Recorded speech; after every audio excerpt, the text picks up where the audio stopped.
الحمد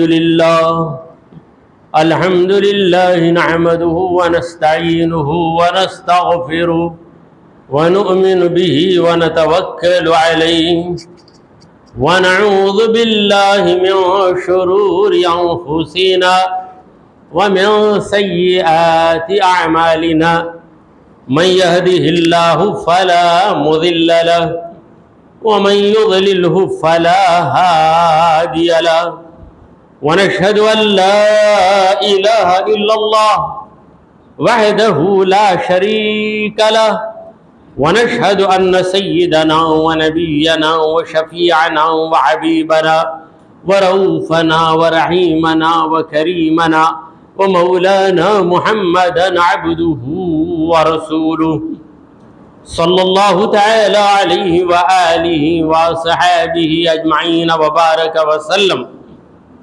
أما بعد فأعوذ بالله من الشيطان الرجيم.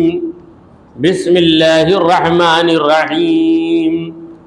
لقد من الله على المؤمنين إذ بعث فيهم رسولا من أنفسهم يتلو عليهم آياته ويزكيهم ويعلمهم الكتاب والحكمة وإن كانوا من قبل لفي ضلال مبين. صدق اللہ مولانا العظیم. حاضرین محفل، السلام علیکم ورحمۃ اللہ وبرکاتہ. سب سے پہلے تو آپ تمام حضرات کو عید میلاد النبی صلی اللہ علیہ وسلم کی مبارکبادی پیش کر رہا ہوں. آج کی یہ رات میلاد کی رات ہے، یہ سبھی جانتے ہیں، اور میلاد کا مطلب ہے پیدائش. ہر انسان کی میلاد ہے. ہر انسان پیدا ہوتا ہے تو اس کی میلاد ہے، جسے ہم کہتے ہیں برتھ ڈے انگریزی میں، ڈیٹ آف برتھ ڈے. سرکار دو عالم صلی اللہ علیہ وسلم کی ولادت ہوئی ربیع الاول کی 12 تاریخ. اب ہم لوگ اپنے اپنے طریقوں سے سالگرہ مناتے ہیں. کوئی انگریزوں کے طریقے سے مناتا ہے، کوئی نفل نماز پڑھ کر اس دن درود کے نذرانے بھیج کر غریبوں میں کھانا تقسیم کر کے بھی اپنا سالگرہ مناتا ہے. تو سالگرہ سال میں ایک بار لوگ مناتے ہیں، یعنی ڈیٹ آف برتھ لوگ مناتے ہیں مگر نام رکھتے ہیں برتھ ڈے. مناتے ہیں ڈیٹ آف برتھ، نام رکھتے ہیں برتھ ڈے، مگر اصل میں برتھ ڈے جنہوں نے منایا ہے وہ ہمارے نبی کریم صلی اللہ علیہ وسلم ہے، کیونکہ آپ ہر پیر کو روزہ رکھتے تھے. سال میں ایک بار نہیں، ہفتے میں ایک بار ہر پیر کو ہمارے نبی کریم صلی اللہ علیہ وسلم روزہ رکھتے تھے، کیونکہ ہمارے نبی کریم صلی اللہ علیہ وسلم کی پیدائش کب ہوئی؟ پیر کے دن ہوئی. وہ آپ کا برتھ ڈے تھا. ہم ہمارا برتھ ڈے جو کہتے ہیں وہ صحیح نہیں ہے، وہ ہمارا ڈیٹ آف برتھ ہے. جس دن ہم پیدا ہوئے، کوئی چہارشنبے کو پیدا ہوا تو چہارشنبہ اس کا یوم پیدائش یعنی برتھ ڈے، پیدا ہونے کا دن ہے. ہمارے نبی کریم صلی اللہ علیہ وسلم کے پیدا ہونے کا دن پیر کا دن. سرکار دو عالم صلی اللہ علیہ وسلم پیر کے دن روزہ رکھتے تھے.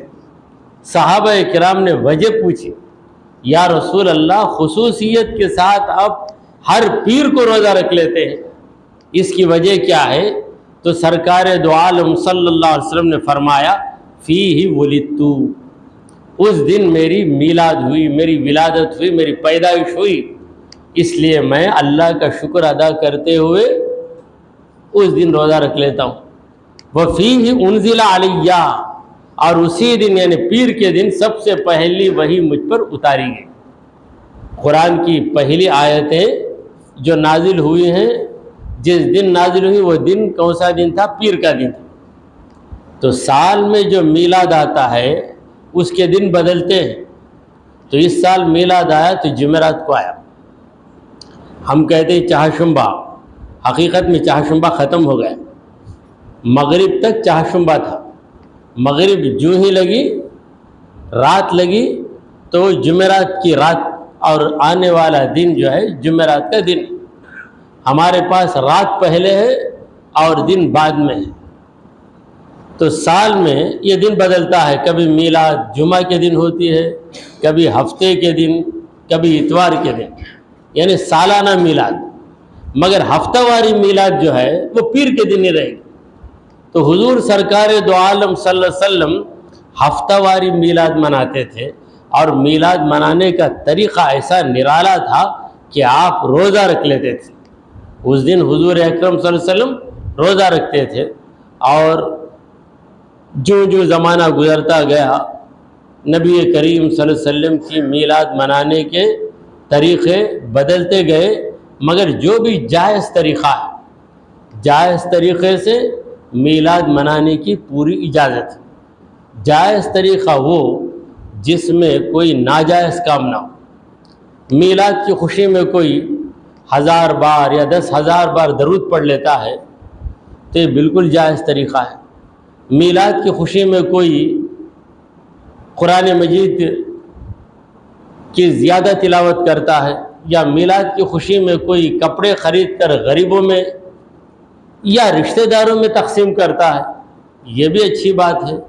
کوئی اچھا کھانا پکا کر اپنے محلے میں تقسیم کرتا ہے، یا رشتہ داروں میں تقسیم کرتا ہے، یا غریبوں کو دیتا ہے، یہ سب میلاد منانے کے جائز طریقے ہیں۔ اور میلاد منانے کا ایک طریقہ جسے مولود پڑھنا کہتے ہیں، یعنی سرکار دو عالم صلی اللہ علیہ وسلم کی نعتیں پڑھنا سننا، اور اپنے دل میں رسول کریم صلی اللہ علیہ وسلم کی محبت کو بڑھانا، یہ بھی ایک طریقہ ہے میلاد منانے کا۔ اور بیان کی محفل سجانا، بیان میں سرکار دو عالم صلی اللہ علیہ وسلم کے مناقب، حضور کے محاسن، حضور کی خوبیاں، حضور کے کمالات بتانا، یہ بھی میلاد منانے کا ایک طریقہ ہے۔ حضرات گرامی، ہمارے نبی کریم صلی اللہ علیہ وسلم کی ہم جتنی بھی تعریف کریں گے وہ کم ہے۔ کیوں؟ اس لیے کہ سرکار دو عالم صلی اللہ علیہ وسلم کا مقام و مرتبہ بہت ہی اونچا ہے، کوئی حضور اکرم صلی اللہ علیہ وسلم کے برابر ہو نہیں سکتا۔ جیسا کہ ایک عاشق رسول فرماتے ہیں، محمد مصطفیٰ کا کوئی ہمسر ہو نہیں سکتا، محمد مصطفیٰ کا کوئی ہمسر ہو نہیں سکتا، بشر کیا ہے فرشتہ بھی برابر ہو نہیں سکتا۔ سرکار دو عالم صلی اللہ علیہ وسلم کا ذکر اگر ہم نہیں کریں گے، حضور کی تعریف کرنا ہم اگر بند کر دیں گے، تو اس سے نبی کریم صلی اللہ علیہ وسلم کو کچھ فرق نہیں پڑتا۔ کیوں فرق نہیں پڑتا؟ اس لیے کہ اللہ تعالیٰ نے حضور کے ذکر کو بلند کر دیا۔ دیکھیے، ہر چیز کا یہی معاملہ ہے۔ قرآن مجید ہے، اگر کوئی ضد کرے کہ میں قرآن ہی نہیں پڑھوں گا تو اس سے قرآن کا کچھ بگڑنے والا ہے؟ قرآن کا کچھ نہیں بگڑتا۔ تم قرآن نہ پڑھ کر خود کو محروم کر لو گے ثواب سے۔ اگر کوئی کہے میں درود نہیں پڑھوں گا، میں سلام نہیں پڑھوں گا، تو تیرے درود اور سلام کے نہ پڑھنے سے رسول کریم صلی اللہ علیہ وسلم کو کچھ نقصان ہونے والا نہیں ہے، کیونکہ اللہ ان پہ درود بھیجتا ہے، اور اللہ تبارک و تعالی کے فرشتے ان پر درود بھیجتے ہیں۔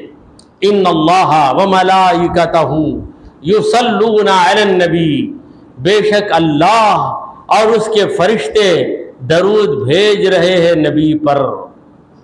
پروردگار عالم نے پہلے نبی کا مقام بتا دیا۔ اللہ نے پہلے بتا دیا کہ نبی کریم صلی اللہ علیہ وسلم تمہارے درود کے محتاج نہیں ہیں۔ نبی کریم صلی اللہ علیہ وسلم کو یہ ضرورت ہی نہیں ہے کہ تم درود بھیجو اور ان کا کچھ فائدہ ہو جائے، کیونکہ اللہ اور اس کے سارے فرشتے، ان اللہ وملائکتہ، بے شک اللہ اور اس کے فرشتے یصلون درود بھیج رہے. یہ ایک مرتبہ بھیج دیا پھر بات ختم ہو گئی، ایسا نہیں ہے. یصلون یہ صیغہ ہے حال اور مستقبل کا، یعنی اس میں پریزنٹ ٹینس فیوچر ٹینس دونوں ملے ہوئے. درود بھیج رہا ہے، بھیجتا رہے گا علی النبی، نبی پر. جب یہ بات معلوم ہوئی تو ہم نے سوچا کہ اللہ بھی درود بھیج رہا ہے، اللہ کے فرشتے بھی درود بھیج رہے ہیں، اب ہم کیا کریں؟ کیا ہمیں بھی موقع ملے گا؟ تو اللہ تعالیٰ نے کہا کہ دیکھو اے مومنو، تم پر بھی میں کرم کر رہا ہوں اور تمہیں بھی موقع دے رہا ہوں. یا ایھا الذین آمنو، اے مومنو سنو، صلو علیہ، تم بھی درود بھیجو نبی پر، تم کو بھی موقع دیا گیا ہے. وسلموا تسلیما، اور نبی پہ سلام بھی پیش کرتے رہو. درود اور سلام دو الگ الگ چیزیں، اسی لیے جب ہم درود پڑھتے ہیں تو درود کے بعد سلام بھی عرض کرتے ہیں. اللہم صلی علی سیدنا و مولانا محمد وعلی آل سیدنا و مولانا محمد وبارک وسلم. یہ سلم میں سلام عرض کرتے ہیں. مطلب کیا ہے؟ اے اللہ درود بھیج تو ہمارے آقا محمد پر. دیکھیے درود کا معاملہ ذرا عجیب معاملہ ہے. اللہ تعالی ہمیں نماز کا حکم دیتا ہے تو ہم نماز ادا کرتے ہیں، روزے کا حکم دیا تو ہم روزہ رکھتے ہیں، سخاوت کا حکم دیا تو ہم سخاوت کرتے ہیں. مگر درود کا حکم اللہ نے دیا تو ہم اللہ ہی سے عرض کرتے ہیں اے اللہ تو درود بھیج دے. اللہم صلی علی سیدنا محمد، اے اللہ درود بھیج ہمارے آقا محمد پر. وعلی آل سیدنا محمد، اور ہمارے آقا محمد صلی اللہ علیہ وسلم کی آل و اولاد پہ درود بھیج. وبارک، اور برکت بھی نازل فرما. وسلم، اور سلامتی بھی نازل فرما. یہ سلم جو ہے یہ سلام بھیجنا ہے. بہرحال آج کی یہ مبارک رات میلاد مصطفیٰ صلی اللہ علیہ وسلم کی رات ہے، اور حضور کی میلاد یہ ہم پر اللہ کا بہت بڑا احسان ہے. اگر نبی کی میلاد نہیں ہوتی تو نبی ہمیں نہیں ملتے. نبی کی میلاد سے پہلے اگر ہم پیدا ہو جاتے تو نبی کی امتی نہیں بنتے، ہم کسی اور پیغمبر کی امتی بن جاتے. نبی کریم صلی اللہ علیہ وسلم کی میلاد ہوئی، میلاد کے بعد ہم لوگ دنیا میں آئے تو ہمیں موقع مل گیا کہ ہم حضور سرکار دو عالم صلی اللہ علیہ وسلم کی امت میں. تو میلاد کی رات ہمارے لیے خوشیوں کی رات. خوشی کو عربی زبان میں عید کہا جاتا ہے. یہ ایک عید ہے اصطلاحی عید، وہ تو دو عیدیں ہیں، عید الفطر، عید الاضحیٰ. عید الفطر، عید الاضحیٰ یعنی روزہ چھوڑنے کی عید. فطر کا معنی کیا ہے؟ روزہ چھوڑنا. فطر سے ہی افطار کا لفظ بنا ہے. افطار طور فطر، اسی سے افطار کا لفظ بنا ہے. تو 30 دن روزہ رکھنے کے بعد شوال کی پہلی تاریخ کو آپ روزہ چھوڑ دیتے ہیں، تو روزہ چھوڑنے کی عید ہے عید الفطر. اور دوسری عید جو ہے عید الاضحیٰ یعنی قربانی کی عید. یہ دو عیدیں اصطلاحی عیدیں ہیں جن میں نماز عید پڑھنا واجب ہو جاتا ہے. اور اس کے علاوہ جب جب خوشی کا موقع ملتا ہے اس خوشی کے موقع کو بھی عید کہا جاتا ہے. یہ ایک عربی شاعر کہتا ہے عید وعید وعید سرنا مجتمعا. عید، عید اور عید، یہ تینوں عیدیں مل کر آ گئی مجھے. وجہ الحبیبی و یوم الفطر والجمعہ، وجہ الحبیبی و یوم العید والجمعہ، یعنی میرے محبوب کا چہرہ میں نے دیکھا وہ ایک عید ہے. وجہ الحبیبی و یوم الفطر، شوال کا پہلا دن وہ ایک عید ہے. والجمعہ، جمعہ کا دن آیا وہ ایک عید ہے. تو تین عیدیں مل گئیں. تو شاعر کیسے کہہ رہا ہے؟ عربی کا شعر ہے عید وعید وعید، خوشی خوشی خوشی، سرنا مجتمعاً، تینوں مل گئے یعنی ایک ہی دن جمعہ کا دن بھی ہے، وہی دن شوال کی پہلی تاریخ عید الفطر بھی ہے، اور اس دن میرا یار آ گیا کئی دنوں سے جو مجھ سے دور تھا، اسے دیکھنے کا موقع مل گیا، وہ بھی ایک عید ہے۔ تب جب یار کی ملاقات ہمارے لیے عید ہے، خوشی کا موقع ہے، تو ہمارے نبی کریم صلی اللہ علیہ وسلم کی پیدائش کا موقع کیا ہمارے لیے خوشی کا موقع نہیں ہے؟ واقعی خوشی کا موقع ہے۔ قرآن مجید میں اللہ تعالیٰ فرماتا ہے قُلْ بِفَضْلِ اللَّهِ وَبِرَحْمَتِهِ فَبِذَلِكَ فَلْيَفْرَحُوا۔ اے میرے مصطفیٰ آپ لوگوں سے کہیے بِفَضْلِ اللَّهِ وَبِرَحْمَتِهِ، اللہ کے فضل، اللہ کی مہربانی سے لوگ فَبِذَلِكَ فَلْيَفْرَحُوا خوش ہو جائے، یعنی لوگوں کو خوش ہونا ہے تو اللہ کی رحمت کو یاد کر کے خوش ہو جائیں۔ اللہ کی رحمت ہوئی تو خوش ہو جاؤ، یہ حکم ہے اللہ کا۔ سرکار دو عالم صلی اللہ علیہ وسلم تو وہ ہستی ہے کہ اللہ تعالیٰ نے انہیں رحمت کا لقب دے دیا اور ایسی رحمت بنایا کہ رحمت للعالمین بنایا، تمام عالموں کی رحمت۔ چنانچہ قرآن مجید میں اللہ تبارک و تعالیٰ فرماتا ہے وَمَا أَرْسَلْنَاكَ إِلَّا رَحْمَةً لِلْعَالَمِينَ، اے محبوب ہم نے آپ کو بھیجا ہے تو تمام عالموں کی رحمت بنا کر بھیجا، تمام عالموں کی رحمت۔ کتنے عالم، عالم کا معنی ہے ایک ورلڈ، ایک دنیا یا ایک یونیورس۔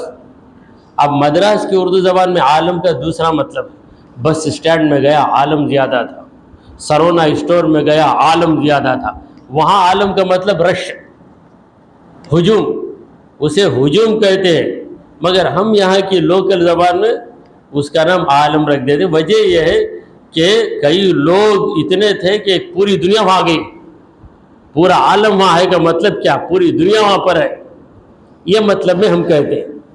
تو عالم عربی زبان میں ایک کائنات، ایک یونیورس یا ایک دنیا کو کہتے ہیں۔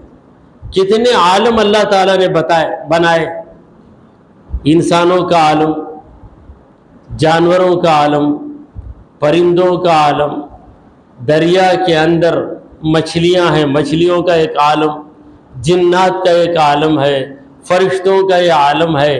کتنے عالم ہیں، اتنے زیادہ عالم ہیں کہ اس نے ہم کالم بنا نہیں سکتے، اتنے زیادہ عالم ہیں۔ ہمارے بزرگوں نے کہا کہ 18,000 عالم، 18,000، حجدہ کا معنی 18,000 عالم، جہاں تک ان کی تحقیق پہنچی۔ تو جتنے عالم اللہ تعالیٰ نے پیدا کیے ہیں ان تمام عالموں کے لیے ہمارے نبی کریم صلی اللہ علیہ وسلم رحمت ہیں۔ پروردگار عالم نے خود کے بارے میں کہا تو فرمایا کہ الحمدللہ رب العالمین، اے لوگو تمام تعریفیں اللہ کے لیے ہیں، اور اللہ کون ہے؟ رب العالمین، وہ تمام عالموں کا رب۔ تو اپنا پتہ جب دیا تو کہا کہ میں رب العالمین۔ جب اپنے محبوب کا پتہ دیا تو فرمایا کہ میرا محبوب رحمت للعالمین، وما ارسلناک الا رحمت للعالمین۔ تو جسے جو ملا سرکار دو عالم صلی اللہ علیہ وسلم کے ذریعے ملا۔ اسی لیے عاشق رسول عرض کرتے ہیں رب ہے معطی، یہ ہے قاسم۔ رب ہے معطی یعنی رب دینے والا ہے، یہ ہے قاسم نبی اسے بانٹنے والے، دیتا وہ ہے دلاتے یہ ہے، رزق ہے اس کا کھلاتے یہ۔ تو ایک غذا ہے ہماری جسمانی غذا، ایک غذا ہے روحانی غذا۔ روحانی غذا ہمیں نبی کریم صلی اللہ علیہ وسلم ہی سے ملتی ہے۔ دیکھیے جتنی نعمتیں ہمیں ملی ہیں، دین کی نعمتیں، دنیا کی نعمتیں تو سب کو مل جاتی ہیں، مومنوں کو بھی ملتی ہیں، کافروں کو بھی ملتی ہیں۔ دین کی نعمتیں جیسے رمضان کا مہینہ، جس میں ایک نفل کا ثواب فرض کے برابر، ایک فرض کا ثواب 70 فرضوں کے برابر۔ پھر قرآن مجید جس کی آپ تلاوت کریں گے تو ہر حرف پر 10 نیکیوں کا اجر۔ اگر آپ 1000 حروف پڑھ لیں گے، چند آیتوں میں 1000 حروف آ جائیں گے تو 10,000 نیکیوں کا ثواب۔ میں پوچھنا چاہوں گا کہ یہ رمضان آپ کو ملا، یہ قرآن آپ کو ملا تو کیسے مل گیا؟ کس کے ہاتھوں سے ملا، کس کے ذریعے ملا؟ آپ جا کر اللہ سے رمضان کا مہینہ پکڑ کر لے کر نہیں آئے اور قرآن کو لے کر نہیں آئے، یہ دونوں ملے تو محمد الرسول اللہ صلی اللہ علیہ وسلم کے ذریعے ملے۔ حضور کے پہلے رمضان بھی نہیں تھا، مہینہ تھا رمضان کا، 12 مہینوں میں ایک مہینہ رمضان کا تو تھا، لیکن فضیلت نہیں تھی۔ یعنی ایک چیز ہے جو کام نہیں کرتی، ایک نوٹ ہے جو چلتی نہیں، مگر جب چلنے لگتی ہے تو اس کی ویلیو ہو جاتی۔ تو پہلے بھی رمضان تھا لیکن اس کی کوئی ویلیو نہیں تھی۔ سرکار دو عالم صلی اللہ علیہ وسلم کے آنے کے بعد رمضان کا بڑا مقام ہو گیا، اور قرآن ہمیں ملا، حضور کے ذریعے ملا۔ اب حضور اکرم صلی اللہ علیہ وسلم جو ہمیں ملے وہ کس کے ذریعے ملے؟ میلاد کے ذریعے ملے۔ سرکار دو عالم صلی اللہ علیہ وسلم کی ولادت ہوئی، تو ولادت باسعادت بہت بڑی نعمت ہے اللہ کی۔ اسی لیے ایک شاعر عرض کرتا ہے، عید میلاد محمد پہ فدا سب عیدیں، عید میلاد محمد پہ فدا سب عیدیں، یہ بنے عید کا گل، گل کی ہو بلبل عیدیں۔ یعنی سرکار دو عالم صلی اللہ علیہ وسلم کی میلاد کا جو دن ہے یہ عید کا گل ہے، یعنی پھول ہے، اور دوسری جتنی عیدیں ہیں وہ بلبل ہیں۔ بلبل کیا کرتی ہے؟ بلبل جو ہے پھول کے پاس آ جاتی ہے، جیسا کہ حضرت ابوبکر صدیق رضی اللہ عنہ کے واقعے کو بتاتے ہوئے علامہ اقبال نے لکھا ہے کہ صدیق اکبر رضی اللہ تعالیٰ عنہ نے غزوہ تبوک کے موقع پر اپنے گھر کا سارا اثاثہ، یعنی گھر میں جتنی چیزیں ہیں سب لا کر سرکار دو عالم صلی اللہ علیہ وسلم کے پاس پیش کر دی کہ یہ کام آئیں گے۔ حضور اکرم صلی اللہ علیہ وسلم نے پوچھا، اے ابو بکر کیا تم نے اپنے گھر والوں کے لیے بھی کچھ چھوڑا ہے؟ حل ترکت لعیالک شیئا، تیرے اہل و عیال کے لیے کچھ چھوڑا ہے کیا؟ تو حضرت ابوبکر صدیق نے جواب دیا، ترکت اللہ و رسولہ، اللہ اور اس کے رسول کو میں نے چھوڑ دیا۔ تو اس واقعے کو بیان کرنے کے بعد علامہ اقبال لکھتے ہیں، پروانے کو چراغ تو بلبل کو پھول بس، پروانے کو چراغ تو بلبل کو پھول بس، صدیق کے لیے ہے خدا کا رسول بس۔ تو بلبل کو پھول چاہیے۔ تو تمام عیدوں کو جس عید کی وجہ سے یہ مقام ملا، عید الفطر ملی، عید الاضحیٰ مل گئی، شب قدر مل گئی، شب برات مل گئی، یہ ساری نعمتیں جس دن کی بدولت ملی وہ دن ہے میلاد مصطفیٰ کا دن۔ اور قرآن مجید کی جس آیت مبارکہ کی میں نے تلاوت کی ہے اس میں اللہ تعالیٰ فرماتا ہے، لقد من اللہ علی المومنین، یقیناً اللہ نے مومنوں پر بہت بڑا احسان کیا ہے۔ یہ احسان مومنوں پر ہوا، کافروں پہ نہیں ہوا۔ وہ کیا احسان ہے؟ جبکہ اللہ تعالیٰ کے دیگر احسانات مومنوں پر بھی ہے، کافروں پر بھی۔ ہم کو دیکھنے کے لیے 2 آنکھ اللہ دیا تو کافر کو بھی 2 آنکھ، ہم کو ہاتھ پیر دیے تو کافر کو بھی ہاتھ پیر ملے ہیں۔ وہ کون سی نعمت ہے جو مومن کو تو ملی ہے کافر کو نہیں ملی؟ اور وہ اتنی بڑی نعمت ہے کہ اللہ تبارک و تعالی اس نعمت کو دینے کے بعد احسان جتا رہا ہے اور فرما رہا ہے کہ لقد من اللہ علی المومنین، البتہ تحقیق بہت بڑا احسان کر دیا اللہ نے مومنوں پر۔ پروردگار عالم سمجھا رہا ہے، کیا مومنوں سمجھو وہ احسان کیا ہے۔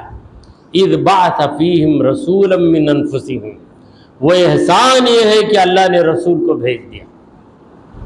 قرآن کی آیت ہے، آل عمران کی آیت ہے، اذ بعث فیہم رسولا، اللہ تعالیٰ نے ان میں رسول کو بھیجا۔ اگر رسول تم کو نہ ملتے تو کچھ بھی تمہیں نہیں ملتا، ایمان بھی تمہیں نہیں ملتا، کلمہ بھی تمہیں نہیں ملتا، یہ مسجد بھی تمہیں نہیں ملتی، یہ عمرہ بھی تمہیں نہیں ملتا، یہ طواف بھی تمہیں نہیں ملتا۔ آج تم نمازی بنے تو نبی کے طفیل میں، حاجی بنے نبی کے طفیل میں، یہ کہ روزے دار بن گئے نبی کے طفیل میں، قرآن پڑھنے کے قابل بنے نبی کے طفیل میں، حافظ قرآن بن گئے نبی کے طفیل میں، نبی کریم صلی اللہ علیہ وسلم کے طفیل میں یہ ساری نعمتیں تمہیں ملی۔ اسی لیے پروردگار کہتا ہے کہ اذ بعث فیہم رسولا من انفسہم، اللہ نے رسول کو جو بھیج دیا یہ بہت بڑا احسان کیا پروردگار، اور اس کا احسان پر احسان تو کیا ہے، اس احسان کے اندر اور ایک احسان، جیسے کہتے ہیں ہم کہ بھائی نوٹ تو ہے، نوٹ کے اندر بھی کئی نوٹ چھپے ہوئے، یہ کپڑا دیا، کپڑے کے اندر کئی کپڑے رکھے ہوئے، تو اللہ نے ایک احسان کیا، نبی کو بھیجا، اس احسان کے ساتھ ایک اور احسان یہ کیا کہ نبی کو انسان بنا کر بھیجا، من انفسہم، نبی کو انہی میں سے بنا کر بھیجا ہے۔ اگر کسی فرشتے کو بھیج دیتا تو ہماری حالت کیا ہوتی؟ کیا فرشتے کی ہم پیروی کر سکتے تھے؟ یا فرشتہ کیا ہمارے لیے نمونہ بن سکتا تھا؟ ہرگز نہیں بن سکتا تھا۔ ہمارے نبی کریم صلی اللہ علیہ وسلم تمام انسانوں کے لیے مکمل آئیڈیل ہے، مکمل نمونہ ہے۔ قرآن مجید میں اللہ تعالیٰ فرماتا ہے لَقَدْ كَانَ لَكُمْ فِي رَسُولِ اللَّهِ أُسْوَةٌ حَسَنَةٌ، اے مومنو یقیناً اللہ کے رسول کی ذات میں، اللہ کے رسول کی مبارک زندگی میں تمہارے لیے بہترین نمونہ ہے۔ ہر ایک کے لیے حضور نمونہ ہے، کوئی کسی خاص طبقے کے لیے نمونہ ہوتا ہے، ایک اچھا ڈاکٹر ڈاکٹروں کے لیے نمونہ، ایک اچھا انجینئر انجینئروں کے لیے نمونہ، ایک بہترین ٹیچر ٹیچروں کے لیے نمونہ، مگر محمد مصطفیٰ رسول خدا صلی اللہ علیہ وسلم تمام انسانوں کے لیے نمونہ ہے۔ آپ مالدار کے لیے بھی نمونہ ہے، آپ ایک غریب کے لیے بھی نمونہ ہے۔ اگر صرف غریبوں کے لیے نمونہ ہو جائیں تو مالدار کہے گا کہ میں اپنی دولت خرچ کرنے کے سلسلے میں کسے نمونہ بناؤں؟ تو رسول کریم صلی اللہ علیہ وسلم سب کے لیے نمونہ ہے۔ یہ حضور اکرم صلی اللہ علیہ وسلم کا کمال ہے۔ دیکھیے سورج ہے، سورج کی روشنی سے سب فائدہ اٹھاتے ہیں، امیر بھی فائدہ اٹھاتا ہے، غریب بھی فائدہ اٹھاتا ہے، اونچی حویلی میں رہنے والا وہ بھی فائدہ اٹھاتا ہے، معمولی جھونپڑی میں رہنے والا وہ بھی فائدہ اٹھاتا ہے، سب پر سورج کی کرنیں گر جاتی ہیں۔ اسی طرح مصطفیٰ صلی اللہ علیہ وسلم کا فیضان عام ہے، سب کو حضور اکرم صلی اللہ علیہ وسلم جنتی بنانے کے لیے تیار ہے، مگر کوئی جنتی بننے کے لیے تیار نہیں تو کیا کیا جائے؟ اگر کوئی بننا چاہے امتی، اگر کوئی بننا چاہے جنتی تو بن جائے رسول کا امتی، سرکار دو عالم صلی اللہ علیہ وسلم کے امتی بنے، ابو بکر صدیق امتی بنے، عمر فاروق امتی بن گئے، بلال حبشی امتی بن گئے، ابو جہل امتی نہیں بنا، ابو لہب امتی نہیں بنا۔ جب امتی نہیں بنا تو جنتی نہیں بنا۔ تو جنت کس کے لیے ہے؟ نبی کی امت کے لیے۔ اسی لیے جنت میں جاتے ہوئے ہم کیا عرض کریں گے؟ ہم رسول اللہ کے، جنت رسول اللہ کی۔ کئی موقعوں پر نبی کریم صلی اللہ علیہ وسلم نے فرمایا کہ دیکھو یہ نیکی کرو، تو اگر یہ نیکی کرو گے تو تمہارے لیے جنت کا میں ذمہ دار ہوں، میں ذمہ دار ہوں۔ یہ بات حضور کے سوا کوئی بول نہیں سکتا، کوئی بول نہیں سکتا۔ کس میں مجال ہے کہ تجھے جنتی بنانے کا میں ذمہ دار ہوں؟ بلکہ نبی کریم صلی اللہ علیہ وسلم نے 10 صحابہ کو دنیا ہی میں جنت کی خوشخبری دے دی، کہہ دیا کہ تم لوگ جنت ہی میں جاؤ گے۔ دوزخ میں جا ہی نہیں سکتے۔ ابو بکر صدیق، عمر فاروق، عثمان غنی، حضرت علی، عبد الرحمن بن عوف، زبیر، ایسے 10 صحابہ ہیں جن کو نبی کریم صلی اللہ علیہ وسلم نے اسی دنیا میں جنت کی خوشخبری دے دی، اور ان کو ہم کہتے ہیں عشرہ مبشرہ۔ عشرہ مبشرہ، عشرہ کا معنی 10، مبشرہ کا معنی جن کو دنیا ہی میں جنت کی خوشخبری دے دی گئی۔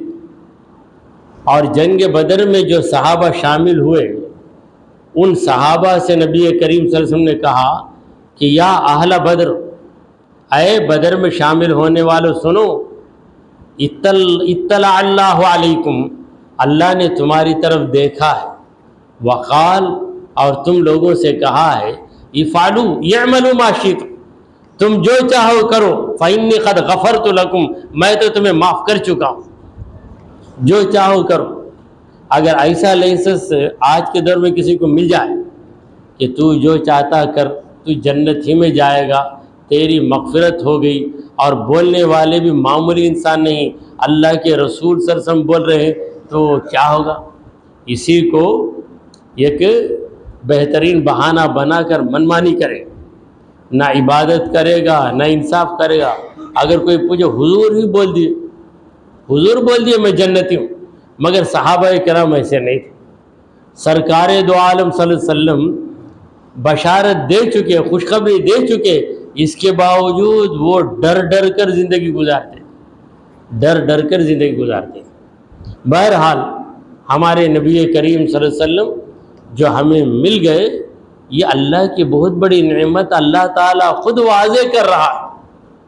پھر اللہ تعالیٰ نے فرمایا کہ میرے نبی تمہیں ملے ہیں تو میرے نبی کے کارنامے دیکھو، میرے پیارے نبی کے کارنامے، حضور کی جو خدمتیں ہیں دنیا والوں کے لیے، وہ کیا کیا ہے؟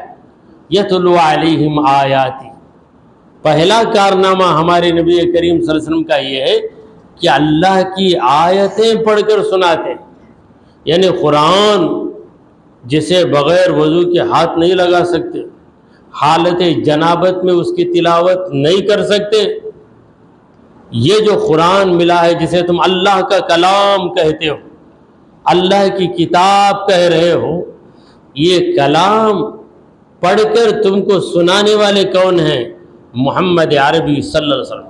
لہٰذا جب جب قرآن پڑھو، صاحب قرآن کو یاد کرو، جب جب قرآن کی تلاوت کرو، نبی کو یاد کرو، کیونکہ نبی ہی نے تم کو قرآن دیا ہے۔ دیکھیں، ایک وفادار شاگرد جب جب قرآن پڑھتا ہے، اپنے اس حضرت کو یاد کرتا ہے، اپنے استاد کو جو اسے قرآن پڑھنا سکھائے تھے، یاد کرتا ہے کہ مجھے اس وقت محبت سے بھی سکھائے ہیں، ڈانٹ کر بھی سکھائے ہیں، وہ سکھائے آج میں پڑھ رہا ہوں، یاد کرتا، وفادار۔ تو وفادار امتی قرآن کی تلاوت کرے گا تو نبی کو یاد کرے گا کہ میرے نبی نے یہ قرآن ہم تک پہنچایا ہے۔ اگر نبی نہیں ملتے تو یہ قرآن کیسے ملتا؟ فوراً یاد کر کے، قرآن کی تلاوت کر کے، نبی کو جب یاد کرتا ہے تو نبی کریم صلی اللہ علیہ وسلم پر درود بھیجتا ہے۔ حضور کو دینے کے لیے ہمارے پاس کچھ ہے ہی نہیں، جبکہ ہم نے حضور سے بہت کچھ لیا ہے اور اب بھی لینا باقی ہے۔ محشر کے میدان میں نبی سے شفاعت کی بھیک لینے کے لیے جائیں گے، عرض کریں گے یا رسول اللہ آپ شفاعت کیجیے، تو ہمارے پاس کیا ہے کہ ہم نبی کو دیں؟ ایک چھوٹے آدمی کے دل میں بھی آرزو ہوتی ہے کہ بڑے انسان کو کچھ نہ کچھ تحفہ دے، تو امتیوں کو بھی آرزو ہے، تو ہماری آرزو کیسے پوری ہو؟ مولانا جلال الدین رومی رحمۃ اللہ علیہ کا ایک شعر ہے، فرماتے ہیں ذات پاکش ہست محتاجن الیہ، فارسی شعر ہے، عربی نے۔ اب ایسا ہو گیا کہ فارسی شعر پڑھوں تو بھی میں ایران گیا تھا، تو ایران میں بیت الخلاء کے اوپر لکھ کر ہے بیت الخلاست، یہ بیت الخلاء ہے لکھ کر ہے، وہاں ایک آدمی دیکھ کر بتا، دیکھو حضرت کوکوس کے اوپر سب عربی آیتیں لکھ ڈالیں گے. یہ ٹائلٹ ہے, اس کے اوپر عربی میں آیت. بھائی عربی آیت نہیں بھائی, وہ نہیں ویسا اتنا دکھتا. وہ بیت الخلا است, یہ بیت الخلا ہے, یہ بتانے کے لیے. جیسے ٹوائلٹ لکھتے انگلش میں, وہ فارسی میں لکھا ہے. تو اسے کیا سمجھ گئے, کیا ہے کہ لوگ کتنے بے ادب ہیں. دیکھو پاخانے کے اوپر جو ہے عربی آیتیں لکھ دیے. تو ایسے جب ہم فارسی شعر سناتے ہیں تو بعض لوگ اسے عربی سمجھتے ہیں. تو جلال الدین رومی نے کہا کہ ذات پاکش ہست محتاج نلے. حضور اکرم صلی اللہ علیہ وسلم کی مبارک ذات ایسی ہے کہ سب حضور کے محتاج ہیں. ہم حضور کے محتاج ہیں ہر چیز میں. ذی سبب فرمود حق صلو علیہ. اسی لیے اللہ نے کہا کہ تم محتاج ہو, تم نبی کو کچھ دینا چاہتے ہو تو ایسا کرو کہ صلو علیہ, نبی پہ درود بھیج, درود بھیج دو. اتنا ہی تم کر سکتے ہو, اس سے بڑھ کر کیا کر سکتے ہو.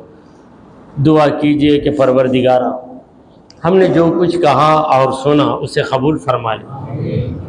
اے رب ذوالجلال میلاد کی اس محفل کو قبولیت کا درجہ عطا فرما. اے رب کریم ذکر مصطفیٰ کی برکت سے ہماری تمام پریشانیوں کو دور کر دے, ہماری بیماریوں کو دور کر دے, ہماری کمزوری کو دور کر دے, ہماری محتاجی کو دور کر دے. اے اللہ ہمیں عزت و آبرو والی زندگی عطا فرما. اے اللہ ہمیں صحت عطا فرما, ہماری اولاد کو صحت عطا فرما, اولاد کی اولاد کو صحت عطا فرما. اے اللہ ہمیں سیدھے راستے پر چلا, تیرے انبیاء تیرے اولیاء کے راستے پر چلا. اے رب غفور ہمارا خاتمہ ایمان کی حالت پہ فرما. وصلی اللہ تعالی علی خیر خلقہ سیدنا و مولانا محمد وعلی آلہ و اصحابہ اجمعین.